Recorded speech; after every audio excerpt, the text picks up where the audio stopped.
विवेकानंद की जयंती पर क्या ये तैयारियां चल रही हैं आपके द्वारा? देखिए, भारत विकास परिषद राष्ट्रीय संस्था है और विगत 6 महीने पहले भारत विकास परिषद की एक नवगठित शाखा जनपद जौनपुर में भारत विकास परिषद शौर्य के नाम से गठित की गई। सौभाग्य से जो है प्रांतीय, क्षेत्रीय और राष्ट्रीय कार्यकारिणी के द्वारा मैं डॉक्टर संदीप पांडे संस्थापक अध्यक्ष के रूप में नियुक्त किया गया। विगत 6 महीने से लगातार हम लोग सामाजिक चेतना और सामाजिक सेवा के क्षेत्र में लगातार निरंतर अच्छे कार्य करने का प्रयास कर रहे हैं।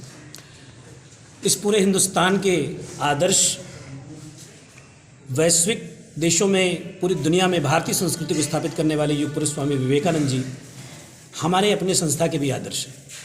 इसलिए ये निर्णय लिया गया कि आने वाले दिन 12 जनवरी को जब उनकी जयंती का उत्सव है तो शौर्य परिवार कुछ ऐतिहासिक प्रयास कर सके।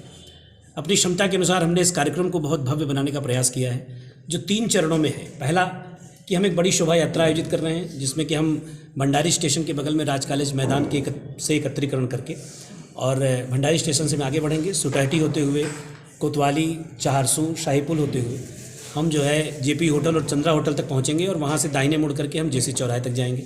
जेसी चौराहे से हम फिर बीआरपी के मैदान में, जहां पर कि हमारे भव्य कार्यक्रम का आयोजन सुनिश्चित किया गया है, वहां पहुंचते हैं। कितने लोग शामिल हो रहे हैं शोभा यात्रा में? मान के चलिए कि 1500 से 2000 की संख्या होने की पूरी उम्मीद है। इसके पश्चात कार्यक्रम प्रारंभ होगा, जहां पर कि मुख्य अतिथि के रूप में राष्ट्रीय स्वयंसेवक संघ के प्रांत प्रचारक माननीय श्री रमेश जी मुख्य अतिथि हैं। विशिष्ट अतिथि के रूप में प्रांत कारवा श्री मुरलीपाल जी हैं। विशिष्ट अतिथि के रूप में जिलाधिकारी जौनपुर आदरणीय अनुज कुमार झा जी हैं। विशिष्ट अतिथि के रूप में डॉक्टर सुभाष सिंह जिला संचालक जी हैं। और हमारे भारत विकास परिषद के क्षेत्रीय संगठन मंत्री जो मुख्य वक्ता के रूप में विक्रांत खंडेलवाल जी उपस्थित हो रहे हैं। यह भी बड़े गौरव का विषय है कि आप सबकी उपस्थिति में लगभग 5 से 6 हज़ार की भीड़ में यह कार्यक्रम आयोजित किया जा रहा है। लेकिन मुख्य बात जो मैं आप सबसे करना चाह रहा हूँ कि जैसा कि हम अपने कार्यक्रम को प्रारंभ करते हैं तो वंदे मातरम गीत से हमारा कार्यक्रम सदैव प्रारंभ होता है।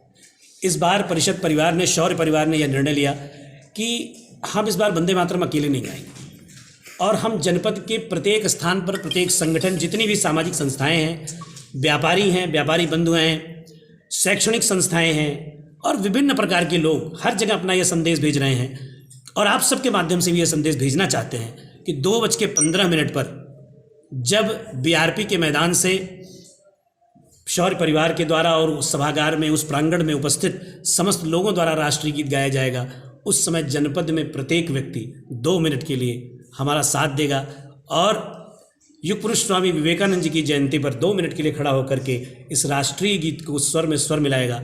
आप कल्पना नहीं कर सकते कि जिस समय ये पूरा जनपद 2 मिनट के लिए एक साथ खड़ा होकर एक स्वर में राष्ट्रीय गीत का गायन करेगा तो निश्चित रूप से वह अविस्मरणीय होगा। यह प्रयास है। आप सबके माध्यम से मैं निवेदन करना चाहता हूँ, बड़ी विनम्रता के साथ निवेदन करना चाहता हूँ कि 2 मिनट का समय दें और राष्ट्र की चेतना के स्वर के, राष्ट्र की चेतना की जागृति में हमारा सहयोग करें। क्या नाम है सर आपका? डॉक्टर संदीप पांडे, भारत विकास परिषद शौर्य।